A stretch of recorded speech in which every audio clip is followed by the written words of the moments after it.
For decades, many Americans have felt an increasing disconnect from what they perceive as a monolithic establishment. Think about it. A system of career politicians, media elites, and entrenched institutions seemingly operating in their own echo chamber, disconnected from the struggles of everyday people. They felt unheard, unrepresented, even ridiculed. And then, a figure emerged unlike any other. He wasn't a polished politician. He broke every rule. He spoke in ways that would send speech coaches into a frenzy. And for those who felt like misfits in their own country, for those who felt the traditional power structures had abandoned them, his unfiltered, often brash approach wasn't a flaw. It was a feature. He wasn't part of the problem. He was the sledgehammer ready to smash it. But here's the unexpected twist. That same sledgehammer often alienated the very people he needed to win over. So what happens when your greatest strength also becomes your biggest liability? Now let's talk about something tangible: the economy. Before the pandemic shifted everything, the American economy under Trump saw historically low unemployment rates, particularly for minority groups. Businesses were booming, regulations were being cut, and there was a palpable sense, for many, that America was open for business again. His supporters often point to this period as undeniable proof that he delivered on his promises. They saw a president prioritizing American industries, renegotiating trade deals, and putting American workers first. For communities that had watched their industries decline for decades, this wasn't just policy. It was a lifeline. But the curious paradox is this. While many celebrated this economic resurgence, others questioned the sustainability of the boom and the human cost of certain policies. So, what happens when economic success is viewed through two entirely different lenses? Beyond economics lies a deeply personal battle for many Americans: the culture war. For a significant portion of the population, there's a profound sense that their traditional values, their way of life, is under attack. They see shifts in societal norms, public discourse, and even education as a direct threat to the foundations they believe America was built upon. Trump, whether by design or instinct, became their unlikely champion. He spoke their language, echoed their frustrations, and openly challenged what they perceived as political correctness run amok.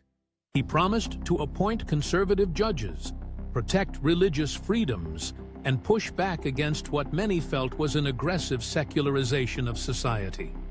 He wasn't just a politician, he was a cultural bulwark. But the irony here is rich. In championing these values, he often alienated vast swaths of the population who felt their values were being trampled. What happens when defending one set of beliefs inadvertently creates a deeper chasm in the nation?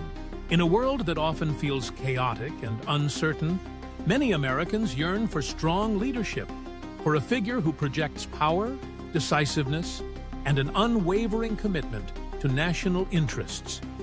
They see a world in flux, threats from abroad, and a sense of declining American influence.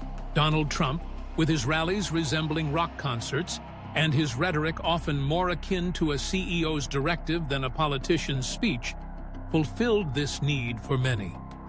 He promised to put America first, to project strength on the global stage, and to restore a sense of national pride and dominance. For his supporters, his bluntness wasn't rude, it was refreshing. His defiance wasn't reckless, it was powerful. He was the strong hand steering the ship through stormy seas. But here's the crucial element. That very strength, that unyielding posture, often provoked an equally strong backlash, both domestically and internationally. So, what happens when the very qualities that attract one group simultaneously repel another, creating a constant state of tension? This final point might be the most profound and the most difficult to grapple with. Beyond policy, personality, or even economic benefit lies the powerful, almost magnetic, force of tribal identity and shared grievance. For millions, supporting Trump isn't just about endorsing a politician. It's about belonging to a tribe, a collective identity forged in a sense of being misunderstood, maligned, and constantly under attack by external forces. When the media attacked him, they felt attacked. When the elites dismissed him, they felt dismissed. His battles became their battles, his grievances, their grievances. This isn't rational political calculation.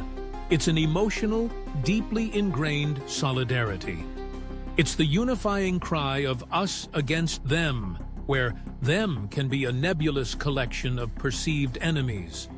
The liberal establishment, mainstream media, globalists, or simply anyone who doesn't understand their world. They weren't just voting for a president. They were affirming their own identity, their own place in a rapidly changing world. So, what happens when political loyalty transcends policy and transforms into an unshakable, almost religious, tribal devotion? You've heard the 5 key reasons why millions stand with Trump. But here's the quiet truth, the detail that gets lost in the noise. For a surprising number of his supporters, it was never solely about Donald Trump. It was about what he represented. He was the accidental catalyst, the imperfect vessel for a profound, simmering discontent that predated him and will likely outlast him. And the deeper, more unsettling truth? Many of his most ardent followers don't actually believe he's perfect. They just believe he's the only one willing to fight for them, imperfections and all.